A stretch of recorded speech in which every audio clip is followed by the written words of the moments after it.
Hey everyone, I'm going to do some scene reads from the Bones of Wrath Horrors. Out now as an ebook, but also available in Wrathbone Anthology 5, out now under my middle grade name of TK Wrathbone. Here we go with the scene reads. And now we're going to do a scene read from Blood Donors Wanted. I've got it! Igor snapped his uncoordinated fingers. If we can't go to them and they won't come to us, we'll go to each other. Dr. Akula frowned at his servant. None of that made sense. Igor had been thinking long and hard, using what limited brain power he had to figure out how they could restock their supply. The local towns know what the monster does and what time it strikes, but they don't know it's you, or what you look like, or where you live. So, if we go to towns farther away, then we can make them come to us. And just how do we do that? Dr. Akula sighed his displeasure, not liking travelling too far from home, especially in colder months. You're a doctor, Igor reminded him. In the local towns, people do not know that. In towns farther away, people do not know that. So we can use that to our benefit. Dr. Akula steepled his fingers and tapped his forefingers against his lips. Yes, he drawled, but what does that have to do with the price of blood? Igor shook his head and wondered why he was sometimes smarter than his boss. You are a doctor, he stressed. What do doctors do with patients when they are sick? Well, Dr. Akula thought about it. We take their temperature, listen to their heartbeat, check their pulse, look in their mouths, take their blood. The blood drained from his face in shock. We take their blood. His insides quivered and he excitedly leaned forward. What was your plan, Igor? What do doctors do with that blood? Igor asked. What happens to it? What's it used for? He tried to push his master along on the thought process. Well, we test it for diseases and infections and throw it out when we're done. We don't really use it for anything, although transfusions have been medically looked into in some countries and have become all the rage. Dr. Akula still didn't quite see where Igor was going, but the light was beginning to dawn. And how are the transfusions performed? Igor pushed on. How do you get the other donor blood to be transfused? Well, usually from family, so it's the same DNA. We stick a needle in them with a tube and let it drain into a vial or bottle or some such. Where are you going with this, Igor? He asked, perplexed by the whole line of questioning. And what is it used for outside of that? How would you store it? Well, it's not used for anything other than that. And it would be stored in the containers as pudding, but I don't really see where you're going. What if people were asked to donate blood? Igor went on, willing his master to get the point. How would you store it for later? Later when? Dr. Akula frowned and the light finally dawned. Oh, Igor, my friend, how fascinating is your brain that you thought of that and not me, and I'm the doctor. Dr. Akula sat back. Well, we could ask them to donate blood and store it ourselves. And now we're doing a scene read from Dance Night Fright. Since none of the boys had driver's licenses and all of them lived within a 1 mile radius of each other, they'd all gone to Bradford's house to change into their costumes. And since Bradford lived the closest to the school, they were going to walk to the party. Okay, let's go. We're going to take a shortcut through the cemetery. Bradford rounded them all up. No way in the entire universe, Chance declared.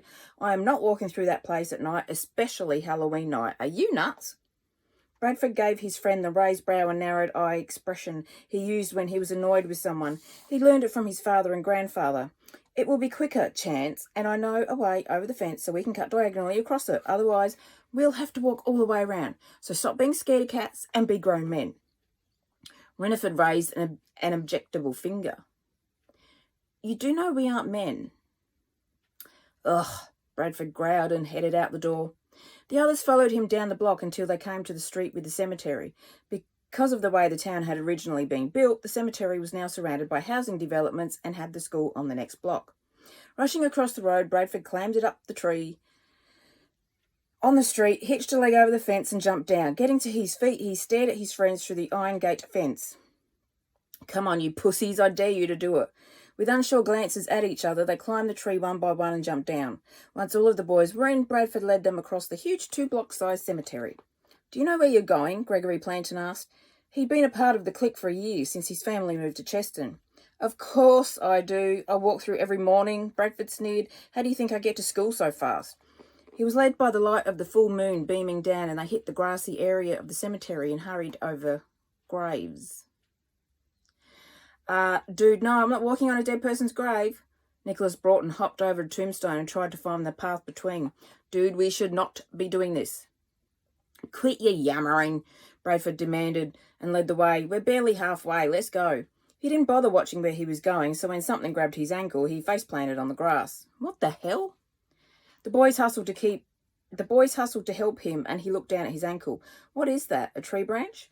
Reniford pulled his torch from his pocket and turned it on, directing the light to Bradford's ankle and the whitish-yellow roots that encased his friend's foot. No, unless it's really old. I'll try and pull it off. It might be a tree root instead.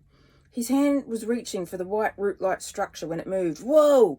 He lurched back onto his butt. What? Bradford demanded and grabbed at the branch. What is it? Reniford aimed the torch at Bradford's foot and watched as the branch curled and uncurled, forced its way up and clicked its fingers. Ah! The boys scurried in 10 different directions and Reniford kept his torchlight trained on the grave. They all watched in horror as that arm was joined by a second and then a head and then a body. Ah! Charles lurched sideways. It's got me! It's got me! He brushed wildly at whatever was grabbing him and Reniford swung his torch around to see Charles being mauled by a body. Ah! What are they doing? Quentin Brockmeyer stumbled to his feet and looked around in a panic. Ah! There's more of them! Look! Zombies! We're going to be eaten by zombies! Ah! All 10 boys spun every which way to see countless dead rising from their graves. Run for it, Bradford yelled and took off across the cemetery in the direction of the school, the boys hot on his trail. They bolted over the fence, down the street, onto the school grounds and finally into the gymnasium. Slamming the doors behind them, they slid the locks into place and stood huffing, trying to catch their breath like I am right now. When they did, they saw the whole school, including the teachers, staring at them. Boys, what is the meaning of this, Mrs. Mitabney? Trust me to write something that I can't even pronounce. The school's principal asked. She stood with her arms crossed and a scowl on her face. Zombies! The boys yelled. And now I'm doing a scene read from Don't Scream, It's Over. After a good steaming and a cup of lemon and honey tea, Eugenie had gone to bed with high expectations.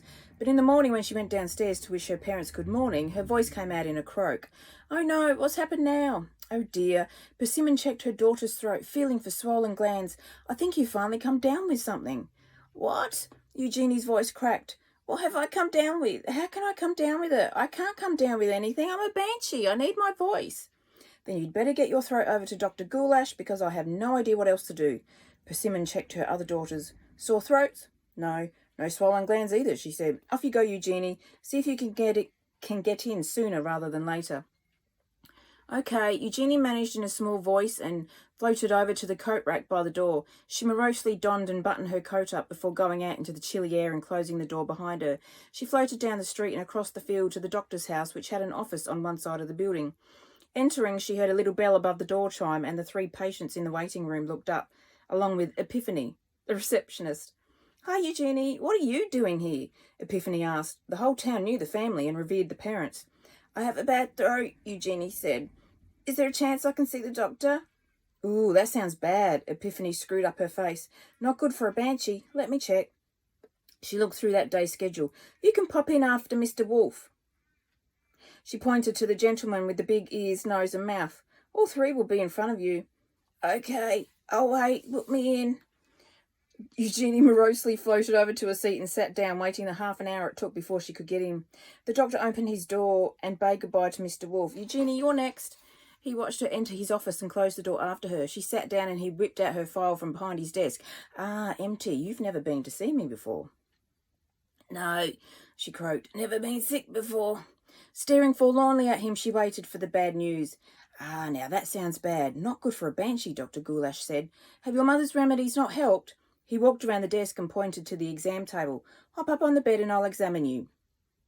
No, Eugenie said. I've tried all manner of remedies, and even she's surprised they haven't worked. She settled in a seated position on the table and waited. The doctor dug his fingers into her neck and played it like a piano. His eyes closed. He felt her collarbones to her shoulder, then over her shoulders to her back and back to her neck, making note of her bones and spinal discs. He opened his eyes and made notes on her file for a few moments, and then grabbed a stick and told her to open wide. Open what wide? She asked. Now my throat's going. Having never been to him before, she had no idea what he was doing, but hoped he knew what he was doing. Smiling, he nudged his wire-frame glasses up the bridge of his nose with his forefinger knuckle. Open your mouth wide. I need to take a look inside. Oh, she blushed and opened wide. Picking up his torch, he shined it into her mouth while poking the stick inside. Say she repeated. He leaned closer and poked the stick farther. And again. And again. She managed around the stick. Dr. Goulash chuckled. Say again. Oh, Embarrassed, she kept her gaze on the ceiling. He directed his torch closer and poked the back of her throat with the stick. Once more, and make it a long one. The doctor retreated, threw the stick in the bin and set the torch down. You, young lady, have a very serious problem. What? Eugenie croaked in shock. What? What's wrong with me? Am I really sick and dying? Oh my God, I'm dying, aren't I? Oh my God, I'm dying. She started to wail, but with her throat as bad as it was, she couldn't even get to 1/100th of her normal shriek. No, calm down, the doctor placated her. Come and sit down and I'll tell you what the problem is. He waited for her to be seated before seating himself and making notes in her file. Well, if I'm not dying, what's the problem? Eugenie asked, wringing her hands. You're losing your voice, Goulash told her and made some more notes. What? She tried to shriek, but it came out in a croak. What do you mean I'm losing my voice? I can't lose my voice. It's my lifeline, in my blood. It's what I do, what I'm made to do. I can't lose my voice. Oh. Running out of words, she burst into tears and fled the surgery. Flying home, she flew into her house and threw herself at her parents' feet. I'm dying. And that was a scene read from Don't Scream, It's Over. Out now in the Bones of Wrath Horrors. Also in 5-bone Anthology 5, out now under my middle grade name of TK Wrathbone, large print paperback, trade paperback, hardcover and dust jacket hardcover, all at good online bookstores.